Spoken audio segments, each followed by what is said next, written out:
Malina, in the house. In the house. I love that name. Thank you. What's the history of that name? There's not one. No? People always ask me that. No, Everything's like nothing family name or No. I mean, what was no rhyme or reason? No, my mom found it in like a baby book is what she says. Yeah. Everybody thinks I'm Hispanic or Latina or something like that. Kind of have that little bit of a look. I am not. Yeah. I'm just, my family is like.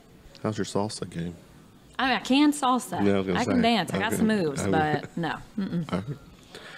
Well, you know, when I bring people on, usually I'll see something that's interesting on social media or something, and you're somebody who does involved with mentoring, empowering. You mentioned something in our pre-texting conversation, you know, the law of attraction and but before we get into all that, what is the story? What's my story? Yeah, live in Louisville all your life kind How of much thing? time do we have? We got enough. If it needs to be a two-parter, we can make it a two-parter. Well, I'm here because of my business and my role on social media and that kind of thing. So I'll kind of tell my That's fine. little story about that. Okay. Yeah. Yeah. So I had a good family, but my dad was not in my life, and I moved away like in the middle of 5th grade from a very like strong hometown, a very strong hometown, and it did a lot to me. So I ended up, fast forward, I was pregnant at 17, and I had a school official tell me that if I had my daughter, that I would never amount to anything. And so I obviously had my daughter. And Let me get, was it a guy? Was it a man? Yes, it was a man. And so, you know, I was kind of from a family of strong women. I never thought that I was going to fail or anything like that. So, you know, I went on, get a good job. I worked for Louisville Slugger for almost 8 years, I guess, kind of moved up. I think I started there when I was like 19. Oh, wow. I was a baby. And You still kind of are. I'm almost 40. No shit, really? Right, exactly. It's that skincare and makeup line. Little plug. All right. But anyways, I always had just something on the inside. Like I bought my first house when I was 19. I You grew raised my up daughter early. by my yeah. Well, obviously being pregnant or having a child at that early age, you have to. Yeah. So anyways, I just always had this kind of like thing on the inside of me. I just wanted people to know that they could do what they wanted to do no matter what anyone said. And so I really didn't know how I was going to do that because I was a single mom and I was working full time and, you know, whatever. Can I, the dad, is he in your Yeah. They have a relationship. Okay, yeah. There was, you know, there was some issues, you know, we were young, you know, of course, very yeah, young. yeah. So I think women grow up way faster than men do. That's just how it is. No shit. So, yeah. So anyways, I ended up changing jobs and, so my business, how it kind of came about, I never knew how I was going to live out my passion. I just didn't have time for it. I didn't have time to like, you know, empower women on the side. So I got married. We had a son. And I just on social media had already kind of been building relationships with people because my family was all out of town. So I was on Facebook, like, I don't know when it started, like whenever that was. Well, it's about 2007, right? Something like that. Yeah. And I started seeing this, you know, makeup online and whatever, kind of bought it. But their mission was to uplift, empower, and validate women. And for me, like when I saw that, I kind of got this vision and I just felt like I could do something with it. I loved makeup. Like, you know, I watched my grandmother put makeup on like my whole life and that kind of stuff. And because of the relationships that I built, because I am very vulnerable about my past and my failures, and I'm transparent, I don't care what people think about me, and I don't know why I never have, but it's just something that's kind of built relationships with so many people online. Because of those relationships I built, when I started this business, I just took off very fast. Go back.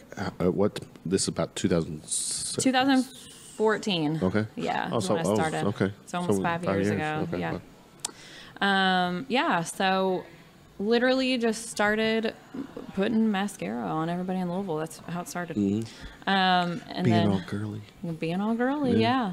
Which is not a bad thing. Right. But then what it turned in for me was so many people, because network marketing, you know, your income, I do it full time. You know, your income is built off building teams and having women come into your business and that kind of thing. But what I fell in love with was the mentoring, like finding a woman who was so insecure, she couldn't even post like a selfie, you know, because she thought she was ugly or her hair was frizzy or she didn't look like her neighbor who, you know, whose husband and her, like they had this picture perfect family and their highlight reel on Facebook was like amazing. You know, watching a woman like that be able to take a selfie and, you know, 3 months later, send me a message and say, my confidence has grown so much. That's like good. That for me is what It's a score. It's a win. it is. Yeah, winning, hashtag winning, right? So that's what this, you know, that's what my platform is all about. Where my passion kind of runs through. I'm gonna give credit where credit's due. Your platform. I'm on your Facebook page, not your personal, but your business page. You've got over 24,000 people who follow. That's a hell of a lot of people.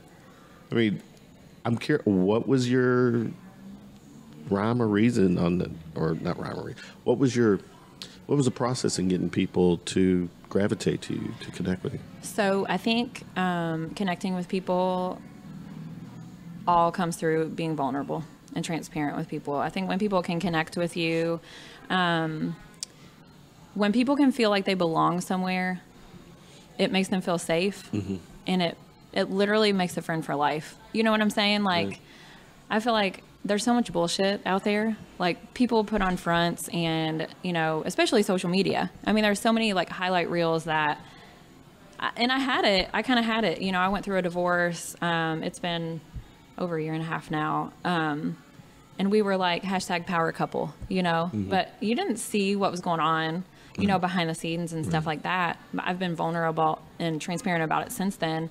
But I feel like all the relationships that were built up to that point were because of my struggles and the things that I went through. Your experiences. Yeah. It makes, especially women, it makes them connect with you. It makes them feel like they can relate with you, because I feel like when you see a powerful woman speaking on stage and she's mentoring, you know, hundreds of women, what's going to make you connect with her?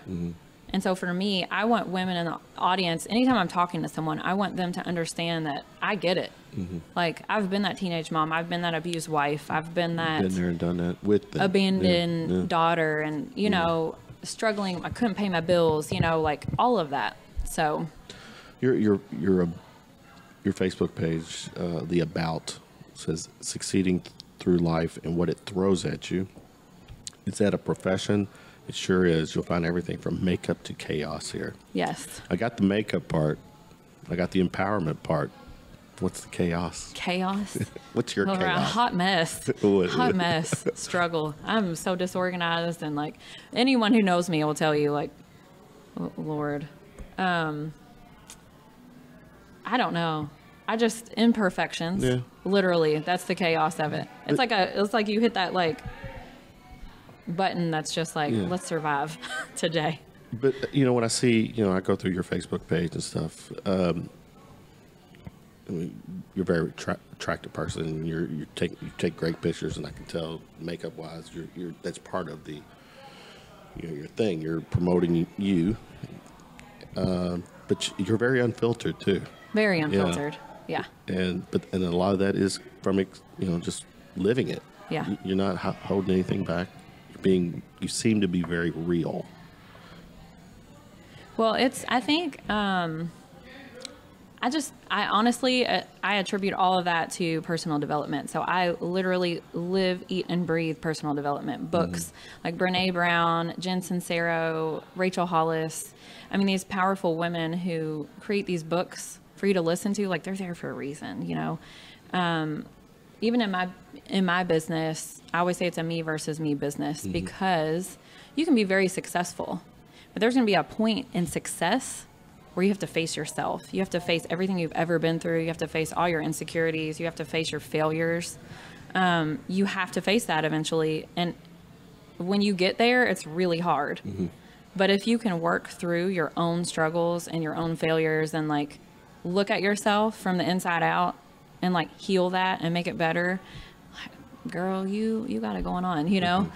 And I feel like I'm a very secure person because I admit all of my failures. Like people know, I talk about it all the time on social media, mm-hmm. you know? It's one of my, I feel like it's one of my, what are they, strongest weaknesses is what they say. I talk about it all the time.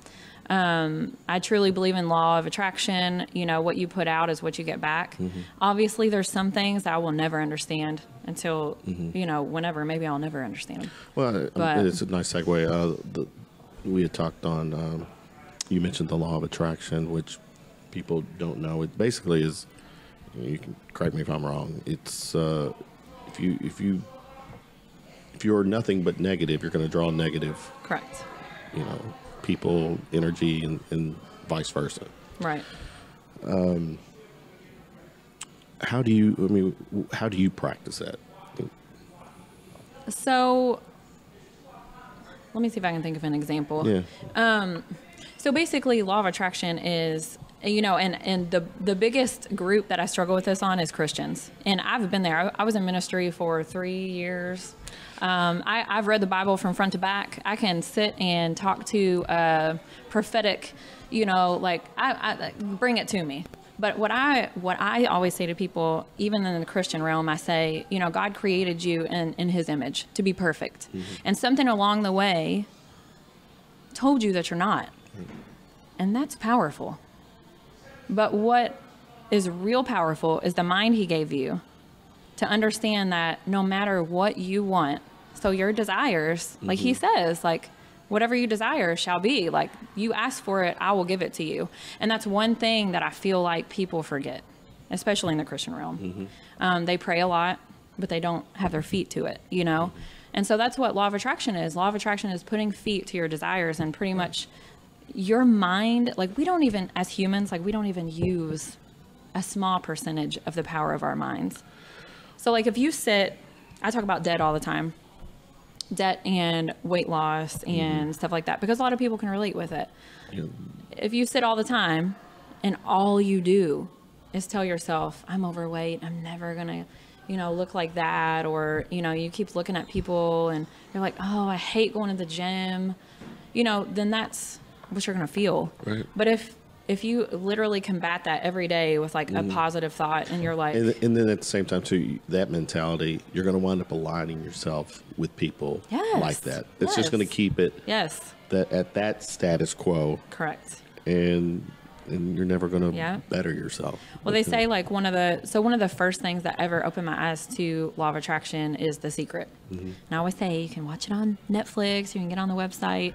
I've never had one person I suggested that to. I haven't seen it, but Kevin, oh my God! Is there no? It's called The Secret, right? Yes. Yeah, I haven't seen it. I'll check it out. I will tell you, it's better to listen to. If you watch it on Netflix, like unless you love it already, it's going to be kind of boring. What is it? Is it a documentary? It is kind of a documentary, yeah. It just talks to you about what law of attraction is. So is there an audio version of it? There is. Okay. So I use the Audible app. That's what I use. And the same here. I listen to all my. But if it's available there, okay, then mm-hmm. I'll go that route. Yes, that's the very first time I ever listened to it. All right. Well, what then? Give me what is that one? What's that about? So basically just what you put out is what you get back. I mean, you know, some people want to call it karma. I don't really, I mean, I guess I believe in karma, but it is what it is. I mean, there's some very bad people who get very good things, you know? But I mean, law of attraction, you just literally think positive. Things are put in your path for a reason. Again, I always follow that up with, there are things that happen in life you will never understand. True. You will never understand. You know, I don't understand illnesses. I lost my dad in 4 months right after I forgave him for a lifetime of abandonment. I'll never understand that. You know, I will never understand why right after that, I lost the two most powerful people in my life, my grandparents, who were like the rocks of my entire family. Okay. I'll never understand why right after that, I went through a divorce when I thought I was going to be married for the rest of my life. Mm-hmm. I don't understand those things. The only thing I can do is look back on it and just think, maybe that happened because some woman is out there who needs to connect with me, and that's what she went through. So that's what I hang on to. It says a lot about you, because right away you've already kind of scooted back and put someone else in front of you. Right. We have to. I mean, I could sit and be very depressed, and I was. 2018, anybody who knows me will say, like, 2018 for me was just like, it was a shit show. I mean, Lord, I won't even lie about it. A lot of growth, a lot of destruction. I mean, I know Baxter's very well. But, you know, a lot of growth happened. I think sometimes you have to just go through the trenches, you know. But through every negative that happens in your life, and I think Rachel Hollis said this on she has a Made for More thing on like Amazon Prime. I love it. And I think her brother like committed suicide when she was very young. And she used to always say everything happens for a reason. And then she said, she called it something else, but you can't always, I always said this about my dad. My dad abandoned me when I was young. Like, we never had a relationship. My sisters found me on MySpace, like in my early 20s. And For real? Yeah. Oh, wow. Yeah. We had met like... As in your biological sister? Yeah. So he married and had two daughters. Okay, They're like my half-sisters. Okay, yeah. But, And because they, you know, reached out to me and we had a very close relationship after that, I learned to forgive him over the years. And then, you know, he ended up having colon cancer and passing in like 4 months, like literally right after I forgave him. And I was ready to build that relationship, you know? And I remember like speaking at his funeral and just saying, I can't give this man all the credit for all the bad that I feel happened in my life because he abandoned me without giving him credit for the good. Because who I am today... Still, he helped shape you into that. Right. Yeah. And so I feel like... Directly and indirectly. Exactly. Yeah. And, you know, he was a good man. He just made a bad decision. And I feel like a lot of times in life, people just can't get past that. People can't get past that. People are imperfect. And they can't accept people's imperfections. Like, it's really hard, especially when it hurts. Right. So, you know, you touch on the, you know, dwelling, the negativity. I mean, we all have situations where somebody's crossed us, somebody's betrayed us, somebody's hurt us, and I've been there, done that, and you know, and when you're around those people or interacting with them somehow, some way, that those negative times, you still find yourself in that negative mode, and you know, then it just kind of hit me either through something I heard or some epiphany that, you know, that negative energy, that negativity that I'm still hell bent on with this person, that's energy. It's an energy or mindset that I have to switch to accommodate to be around this person. right. And then I'm thinking, why the fuck do I need to change me to be around, you know? It doesn't necessarily mean I have to, you know, forgive or, you know, become buddies or anything. But, you know, I don't need to, I just realized I don't need to be different. I'd still just be me, because that negative energy or the way you act differently in a situation, it requires a thing that you could be doing. You're fine. You could be focusing on something more positive, Right. you know, that kind of thing. Well, it's called your flow. Like when your flow is... You can answer your phone. Go ahead, Jerry. I'm not answering my phone. It's just alarms. I'm turning them off. Keep talking. It's good. Your flow is all about your energy. It is, they say being in your best flow is like where you just feel good and you're positive and you feel right. So I want to say, like, the follow-up book for The Secret is called The Power. And what you were talking about was like being around someone who's negative and that kind of thing. And when I came across this book, I remember, I love telling stories. I always feel like people are transformed. I always say when you give your testimony, your testimony is the key to unlock someone else's prison. So I love telling stories of how I got through. Actually, it's It's factually true. It is. So, it is. yeah. And that's why I'm very open about stuff I've been through. But I remember like when I was going through my separation, and you know, I thought I was going to be married forever. And my ex is a very good man. You know, I would never speak anything ill of him. You know, we just didn't work out. And I remember one day I was so angry. Like, God, so angry. And I just wanted to, like, I could have punched holes through the wall, you know, so angry. And I didn't want to not be angry. We don't want to know what I said. I already butchered it. What's the Hulk line? You won't like me when I'm angry. How's that? You won't like me when I'm angry. Yeah. I didn't want to be happy. And that morning I had, for some reason, like started this like women's group at Northeast Christian, on like, I don't know, it was like a Thursday morning or something. And I had it that morning. I was like, I don't want to go. I'm pissed. Like, I was pissed. Like, I didn't want to get out of it. You want to stay pissed. I did. I didn't want to go anywhere. So it's weird when you practice the law of attraction and you really like get in your flow and you are that person who, you know, speaks that to the world. Like, that's what it is. It's weird how the universe just places things in your path. So it just so happened I was like, whatever, I'm just going to go, because my friend texted me and she's like, are you coming? So then I felt bad. So I was like, okay, fine. So I'm going, I'm literally in tears. I'm like, oh, this, whatever, you know, and I put on my audiobook in the car and this chapter hit me, and it was, so the power is all about love, and it's about creating love, because love is the greatest gift, and that's biblical. All. Love conquers all. It's the greatest gift that he ever gave us. So for all you Christians out there who want to talk bad about the secret, that's what it is. That's a lot of the New Testament too, right? I'm trying to tell you.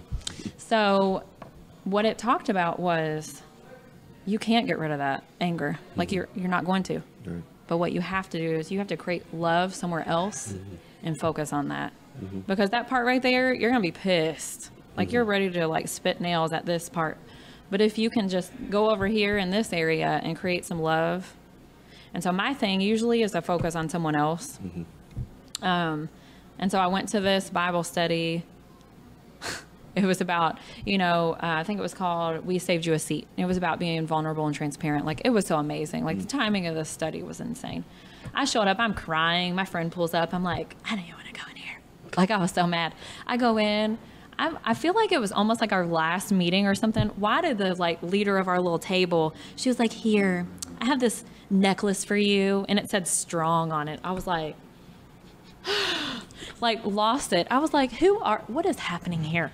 You know, and I left that literally, I will never forget that. It was like a transformation for me. I left there and I was like, the universe handed me that chapter to listen to, handed me that woman with that necklace, and I left there empowered because I chose to create love in another situation. And I didn't choose to sit at home like I did for so many days in 2018 and just sit in my bed and cry and like be depressed, drink, like whatever, you know.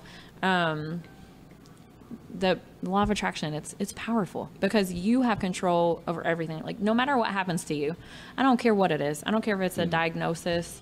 Like, I've watched a woman in my business, like we had this huge convention, you know, for Unique, if that's, you know, if you guys haven't figured out who that's who I'm with. So we have these conventions in August, and I'm saying there's like thousands and thousands of women in the city. And she's like, in our little group chat, she's like, I'm not feeling well, you know, whatever. I think I'm having anxiety. And she ended up going home. She was diagnosed with cancer. She ended up having to go through all this chemo, and her positive attitude, because she chose to be positive through this entire situation, it inspired masses of women. I'm saying, like, there are 1,250,000 presenters within Unique. And I mean, not that she got to, I think, all of those, but when she spoke, losing her hair and just sitting there working her business and just being very motivated, and she had no idea what the outcome of her chemo was going to be, you know, and just to watch someone like that who chooses positivity over, woe is me, I'm going to die, like I have cancer, you know.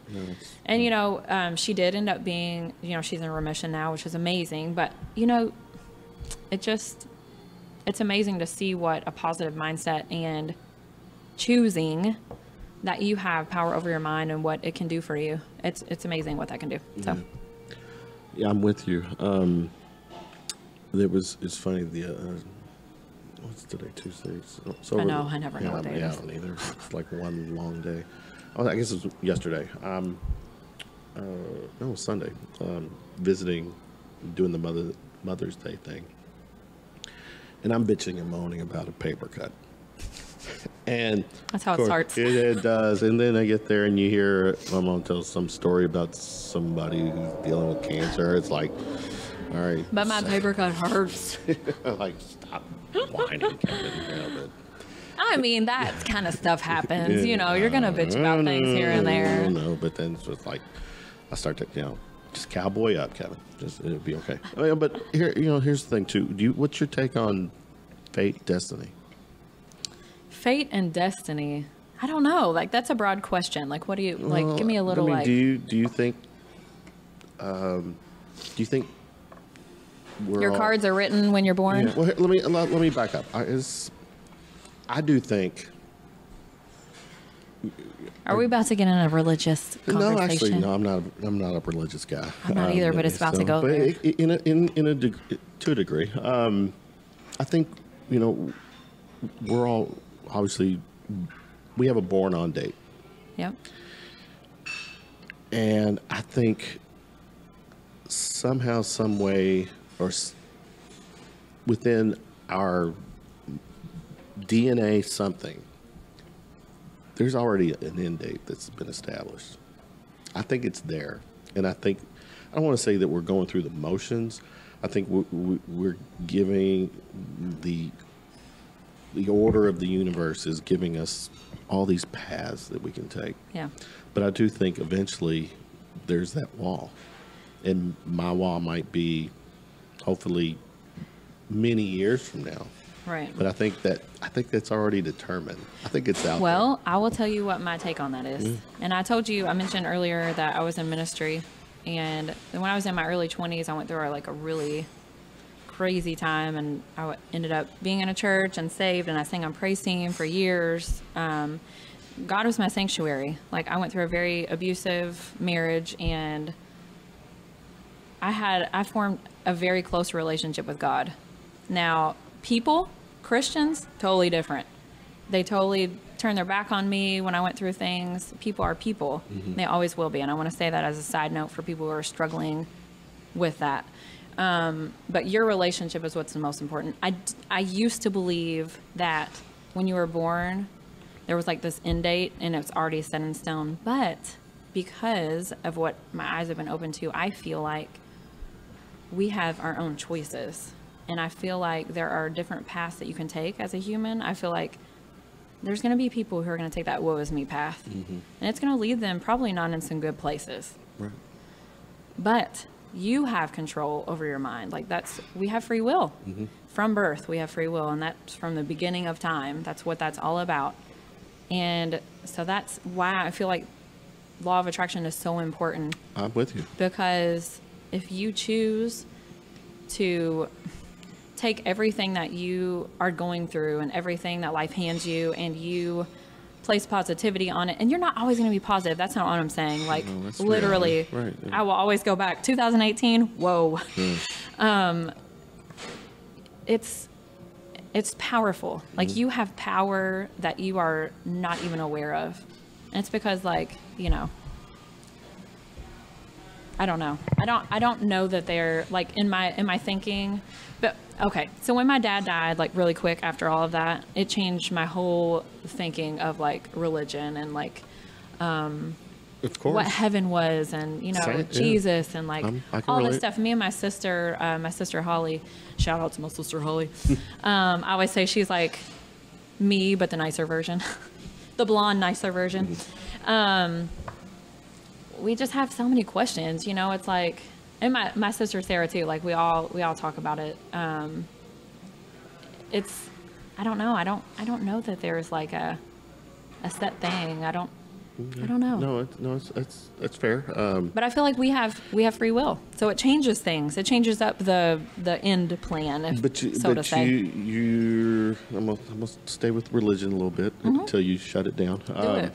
I won't shut it down. You believe in God? I do. Do you believe in a loving God? I do. I believe love is the greatest gift that has ever been placed. I know you believe in that. What you're saying. Are you about to say, do I believe in hell? Well, I'm gonna get there.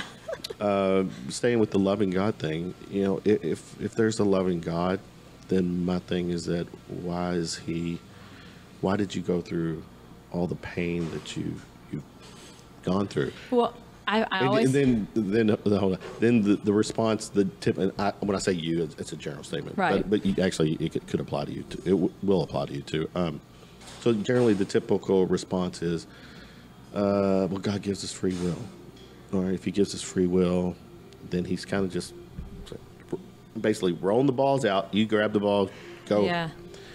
So if something good happens, people are, the religious people, Christians, are quick to give him all the glory, all the love and praise that, you know, God is good.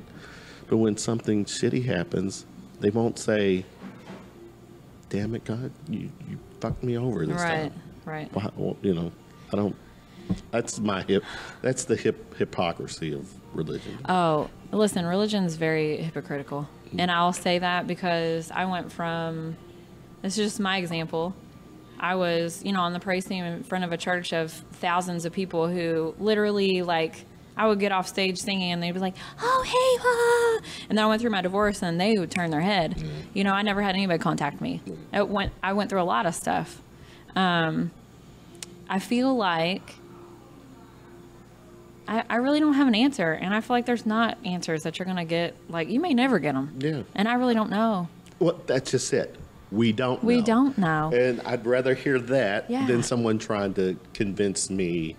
Because the truth is, they don't know. They're going on, you know, I can respect the whole faith and belief thing. I'm a science guy.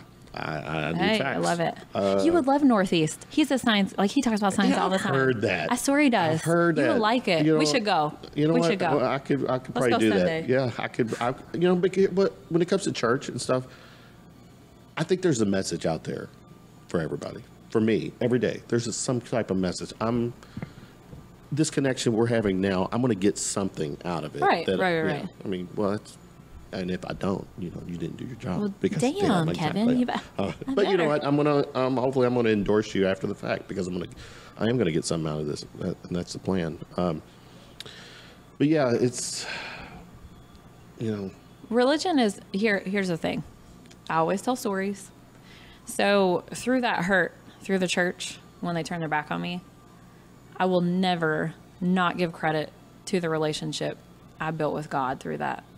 When I was at home being abused and I would go and I would sing and that would be my sanctuary, and I felt that, and I read the Bible from front to back, and I lived it and breathed it. Like I signed contracts not to drink and not to let my brother fall. You know what I'm saying? Like, and I love bourbon. Like I'm sitting here, woohoo, here we go. I'm a brand ambassador for, you know, Makers and Beam, but it's, I formed you know, it's all about your power. It all goes back to law of attraction, you know, and that's, I think, the one thing. And I sat at that table with that group of women, you know, through that study. And I said, I think that's the problem a lot of Christians have. They want to pray and they want to say, God, please, you know, give me this, or, you know, I want healing for this. But then they sit back and they don't practice their mindset on it. And the thing is like, that's what he did. He created you perfect in his image. And love is the greatest gift. So if you're sitting back and you're praying for something, but you are, on the other hand, hating somebody, or you can't forgive somebody, or you're acting this way, or you're judging this person, or whatever, you know, the universe is all conflicted. It doesn't even know what to do. No, that's a good point. I mean... Yeah. And you know, if there is a God, a loving God, my mindset would be is that, you know, we're all born in love and innocence. Right. And then the shit show begins. A lot of it is learned behavior, you know, and most of it is. Most of it is. And unfortunately, what you're born into, I mean, it's out of your hands. And you're going with the flow, and you're learning and doing based on what your family, your parents, whatever, the environment you're in. Religion is it's arguably my favorite topic. It is. It's so interesting. It is very, because as much as I'm very critical of it, but I'm very open minded to it, and I want to believe. There's three bucket list questions that I want answered before I take my last breath. I want to know for a fact, if there is a God. I want to know if there is life outside of Earth, and I want to know what happens when we die. So what happens if you never get that answered, Kevin? Well, I know I'm going to be bummed. I'm going to just be, because I honestly I'm feel going to toss and turn in my coffin, forever.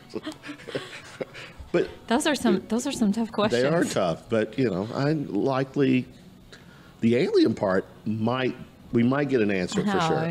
The God, life after death, probably not. I get that, but I would like to know. I mean, I don't think we got here with a boom and boom, boom, boom, whatever. Like something is there. Like I don't know what it is. Yes, I totally agree. Yeah, no idea. Do I believe that Jesus died on the cross for all of our sins, and there's a hell, and you're going to go there if you? Listen, I've kind of changed. Up hell. What's your take on hell? I've kind of changed my. Listen, I don't know. That's my answer. I don't know. Like I'm not God, so I have no answers. And everybody sins. Yeah. So it's like, I really don't know. No, and that's fair. Ultimately, and I'm probably gonna get, please don't unfollow me because of that. I love you so much. Well, hopefully not. I'm just. At the end of the day, I like to think that common sense prevails, and I feel that love prevails, and that too. Love always care, wins. Share, always conquers. Obviously, you're going to care and share for your family, but I think if you're put in a position like you are, you're in a position to better people, to empower people, and it appears. I mean, shit, you're going on 25,000. Followers. No, it's actually a very good thing. So you got your message is resonating with people. So you're in a position to do something to help others. Pay it forward. That's a damn good thing. It's a good thing. And at the end, I've done a lot of wrong, Kevin. Well, so should I go to hell? That's I don't know. I always say at my funeral when they're putting my casket in the grave, just play like Drop It Like It's Hot. Drop it like it's hot. Drop it like it's hot. Yes. Let me go back to your page. For the record, when I find people on Facebook, because I'm a podcaster, it's called research, not stalking. Oh, I keep forgetting this is going over here. I've never looked at this the whole time. You got to make it. Give it a little. Yeah, right. This is my good side too, so thank goodness. Universe chaser. Universe chaser, yes. Elaborate on that. It's the universe. Like, I want, when things are going wrong. Okay, so you brought up our mutual friend. Was that before we went recording? Or? Well, technically, I think we were recording, but that part will be edited out because it wasn't per se at the beginning. Okay, so I'll tell a little bit. About. So you heard me say I went through my divorce, and so after my divorce, like I had mentioned, my ex, he was a very good man, and I married him because he was a good man, and he still is a good man. And I was getting ready to ask, is it ex-husband or ex-boyfriend? Ex-husband. Hold on. So my ex-husband was a good man, and I thought, like, I can't do better than that. I was going to be funny when I was together, but anyways, go ahead. I thought I couldn't do better than that.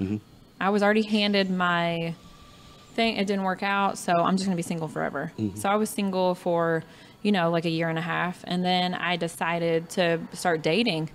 And because of how I've grown as a woman, I've learned who I am and what I need a man to make me feel. Because I won't deserve, like, I just won't put up with less. Like, it's just not going to happen.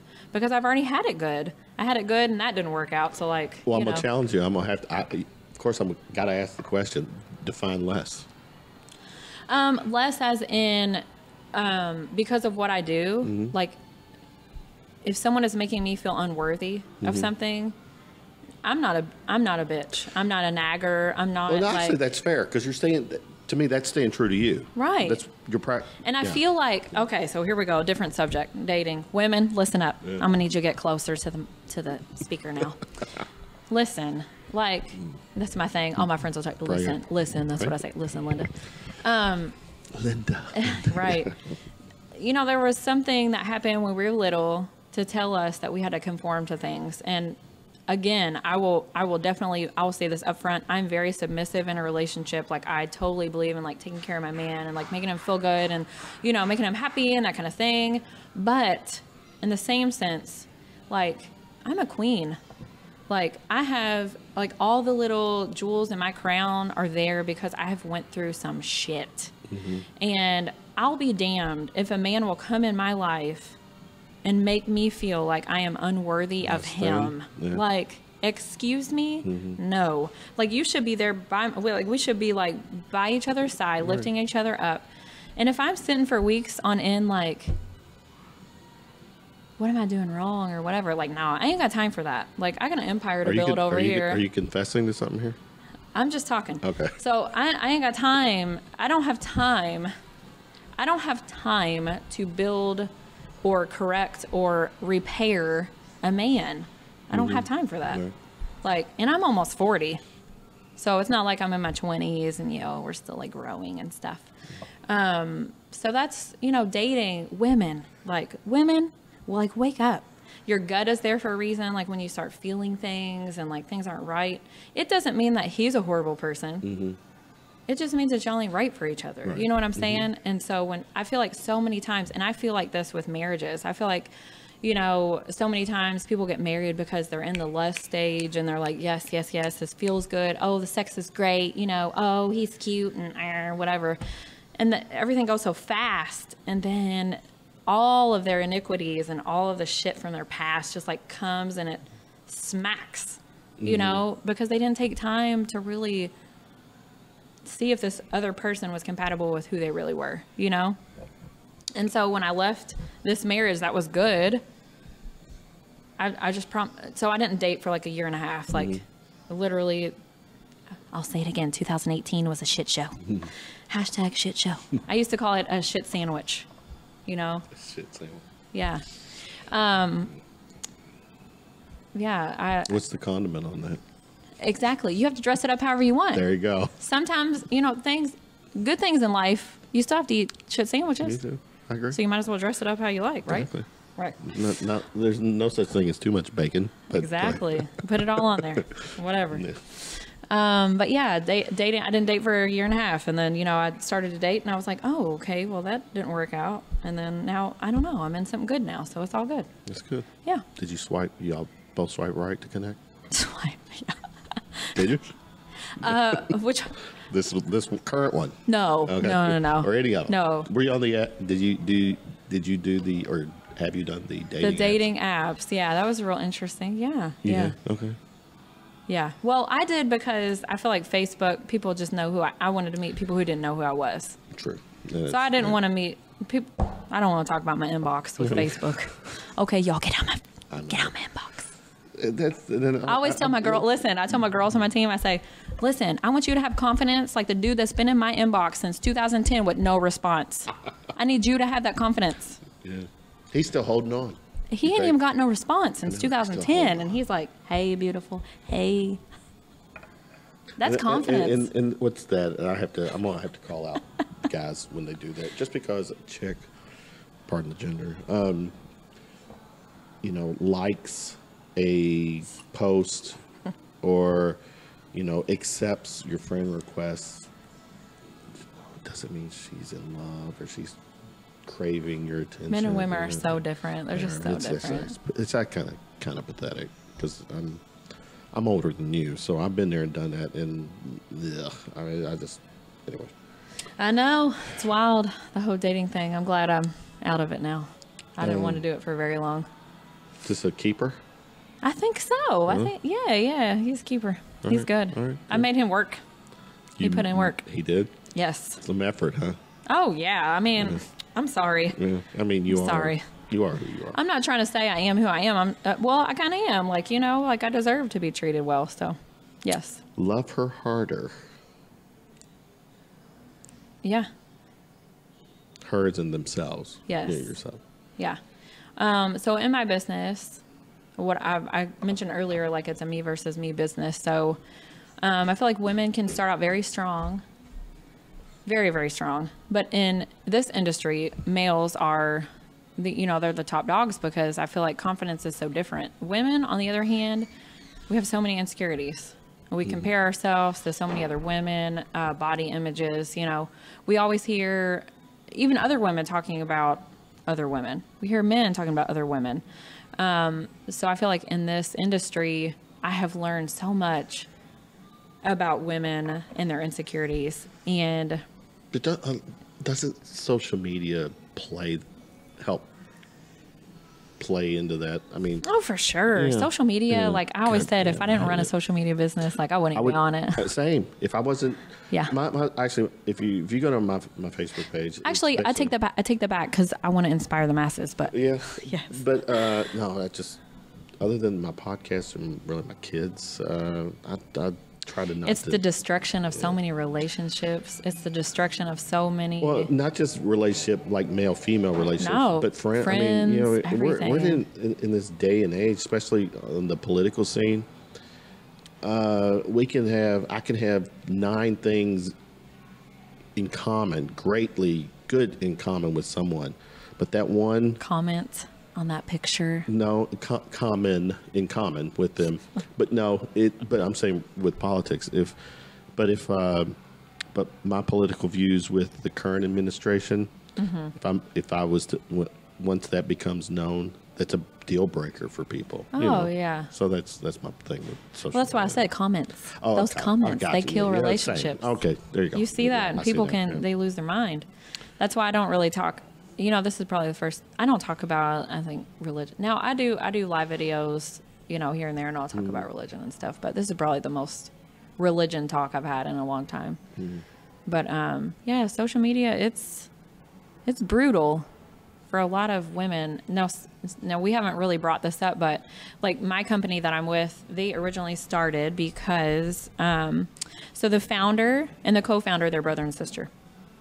And so the founder, he went through a long like medical issue. He had leukemia and stuff like that. And he was in a hospital room with a friend who had the same leukemia as him, but all his treatments went well while his friend kind of like declined, and he ended up passing away. But before he passed away, he told him, I will do something great for us. You know, that was his promise. And they're Mormon. A lot of network marketing companies, the owners are Mormon.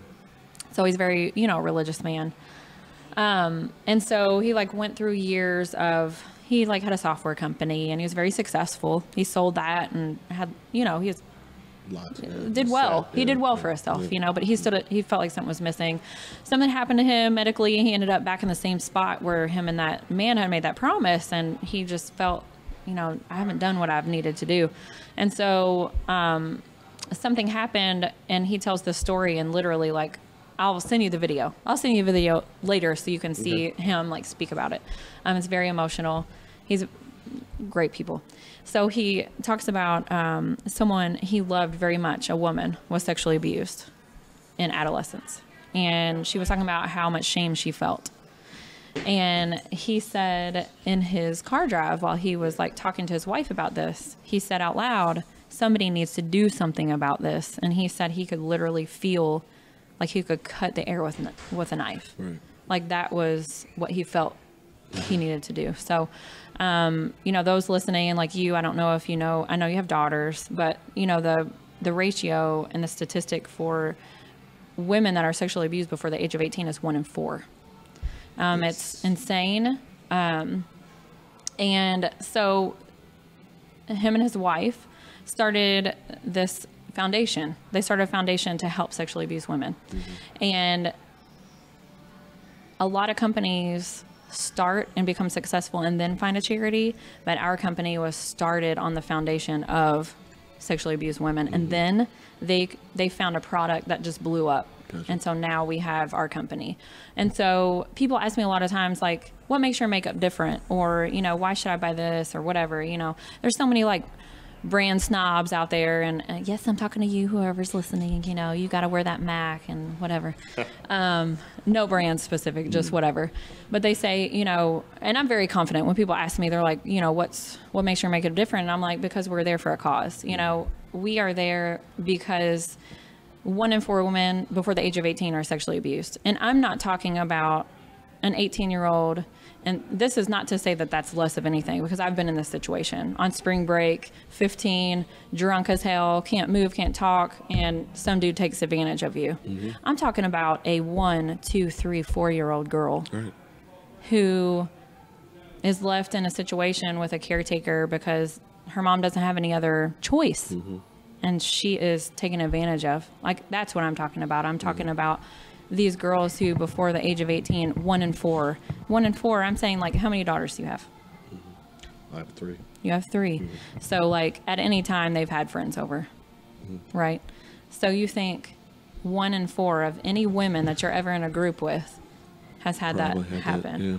And it's so eye-opening, and that's what makes our company different, and that's why I do what I do. Like, I even had somebody contact me today to, like, you know, trying to recruit me to a different company, and I'm like, my passion is here because it's making a difference, you know? So just on a little plug here, so we have the Haven Retreat, which is in Utah. We're opening our second one in Atlanta. Well, not Atlanta, but in Georgia. But it's the Haven Retreat. You do not have to be a unique presenter, but it is fully paid. You just have to get your way there. It changes lives. Like, where's this at? It's just what our company provides. Okay. Oh, this is our mission. Gotcha. It's a retreat center. They have just so many therapeutic therapies to go through, and that is why we are different. That's why our makeup's different, because you can round up, like, say you get to an order and it's like, you know, $35.82. You can round up to the next dollar. 100% of that goes. But what's amazing is our founder and our co-founder, like, that's why this company was created. So a certain amount of the profits they make, they put back into the business, you know, because that's what they're here for. And our business is insanely profitable. So they do not hold back at all with their wallet. We'll say that. So it's incredible. Something great to be a part of. Very cool. For someone who hasn't never done a podcast, you've done interviews, haven't you? You've done it? I don't think so. You nailed it. Well, thanks. All right, wrapping up, I do this thing, which I call round of shots. It's kind of a rapid fire. Okay, cool. Q&A thing. First concert you attended? Oh, God. First concert? You look like it would probably be like in sync. Oh, in sync? I'm almost 40. My first concert, my mom took me. I'm from the classic country. Okay, I'm going to say, like, maybe Reba McEntire. Really? Yeah. Are you a singer? Yes, I do sing. I'll sing for you. Go ahead, sing. No.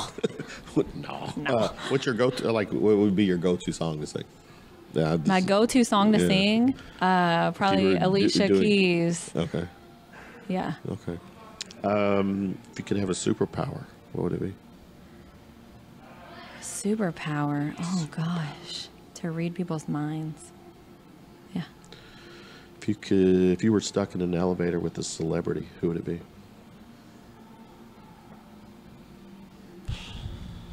I don't look at celebrities as important people, so I don't really know. You know, that's actually a very cool answer. I don't. They shit on the pot just like us, and they put their pants on. Legs, I don't give a shit about celebrities. That's a real. People will tell you when I drink and I get to that level, like, ain't nobody on a different. Everybody's on level playing ground. Do you have a little bit of Kardashian in you? I do not. You sure? Everything's natural, and I feel like I'm kind of smart. No. Little diva. I don't know. You have to ask somebody else. I don't know if diva. I don't know if diva would be the word I would use. I would say. You're very confident, right? Yes. Okay. Yeah. We'll leave it at that. All right, Miss Kanye. Miss Kanye. Mrs. Kanye. You a pizza fan? No. No? I'll eat it, but no, it's not my favorite. Why? What was the question, though? What was favorite pizza topping? What's the ultimate pizza topping for you? I don't know. I'm not. What's your go-to food then? Mexican. Mexican? Yeah. Okay. I do love some Mexican food. What's your, all right. Chip, any kind of chips and dip. I can eat my weight in some chips and dip. Gotcha. Yeah. Let's see. Any scars? Scars, like bodily scars or internally? No. Externally. Yeah, I had back surgery. Give me I have what's the weirdest or best scar story? Well, this is going to be kind of deep. You ready for it? Bring it. I have a scar on my lower back where I had back surgery because I was in an abusive marriage. See. And it's emotional and physical all at the same time, but Yeah. it made me who I am. Is it still there, the scar? Well, yes. Well, yeah. you probably can't see it, but can you No, feel it? you can see it. Oh, you can see it and feel it. Yeah. No, can you see? Well, you can Yeah, probably see it. you in can the see it mirror. and feel it. Oh, Yeah, okay. yeah. All right. Yeah. Well, scars are reminders of, those. You can't give people power for all the bad that they did without giving them credit for some of the good. That's a damn good point. Yeah. Let's see, pet peeves. Give me a pet peeve. People that are not genuine. Can't stand that. I can't stand liars and people that are not genuine. All right, last one for you. If you had access to a time machine and you can go anywhere in the past, you're only going to observe. You're not going to change the future or change the past, whatever. Just to observe. Observe. Anywhere. My budget only requires, But you can go anywhere. If you want to go back and hang out with Fred Flintstone, that's cool too. If you want I'm to just go. going to go with like the thing that hit my head first. Right? What? So, probably, the thing that hit, it's really weird to say. This is the thing that hit my head first. Go. My dad not answering letters that my mom wrote to him about me. Yeah. Okay. Is that have those wounds healed satisfactory? I would say no because Okay. he passed, and I feel like I have so many questions to ask. Yeah. So yeah, Okay. but I have a forgiveness thing. I should do that again. I need to get that out. I used to read it every year, like on his, the day that he passed. I would read like what I read at his funeral. I need to do that again. I haven't done it in a long time. I say that like he's been gone forever. It's not been gone that long, but Yeah, it was just what? a couple of times. It's only been a couple of years. Yeah. 3. Yeah. Let's see. Those were good questions. Well, let me finish this up too. One of the more trending things that's been out there lately is the hashtag Me Too movement. What's your take on that? What's my take on it? There's always going to be people who are not genuine and who don't tell the truth. There's really no way to tell the difference. Me Too is definitely a very powerful movement. There are so many women who are unheard. And, I fortunately, unless I just don't remember it, I was very fortunate. That was not a part of my past. I've definitely had issues, with the things that I've done on my own. But the Me Too movement is something that needed to happen because the statistic of sexually abused women is so huge, and there's a shame that's involved with it. And it's ridiculous. I mean, I have a daughter, I have 3 nieces, and the statistic being 1 in 4, the fact that I can sit and think one of the 4 of them has been hurt in that way, like it infuriates me. And the fact that a little girl can feel shamed about that, or her entire life has changed because of something an abuser has said to her or made her feel. And, but I do want to say shame on you for the women who falsely accuse men of that kind of thing, because there's always that side too. I'm never going to be like straight up a 400% feminist movement kind of thing, because there are people who are ingenuine, that's my pet peeve. But it's awareness is very important because it makes people step back. I think the more aware a subject is, it creates movements. It's like a little ripple in the water. You throw a stone in the water and it creates these ripples. And that's what the change is about, creating these ripples so that maybe some woman telling her story doesn't do anything for her, but because she told her story, like I said earlier, your testimony is the key to someone else's prison. Maybe it stopped or helped someone else in the meantime, So it's very important. from this point on, every time I drop something in water and I see the ripples, I'm going to think of you. There you go. Thanks for hanging out with me. Awesome. Yes. Thanks for Is inviting this okay? me. Perfect. That's right. perfect. You can do it again sometime. Yeah, for sure. I think something, what you're doing is an ongoing good thing. For sure. So, Yeah, we can do another one sometime. We can talk about all the shit sandwiches. yeah. Those are always so inspiring. Yeah, I want to have, there's gonna be some where there'll be like a panel, some type of podcast where would it be a panel of ladies, and I think you would be great for one of those. Perfect. So we'll make it happen. Thanks for hanging out with me. All right. You're welcome. Thanks.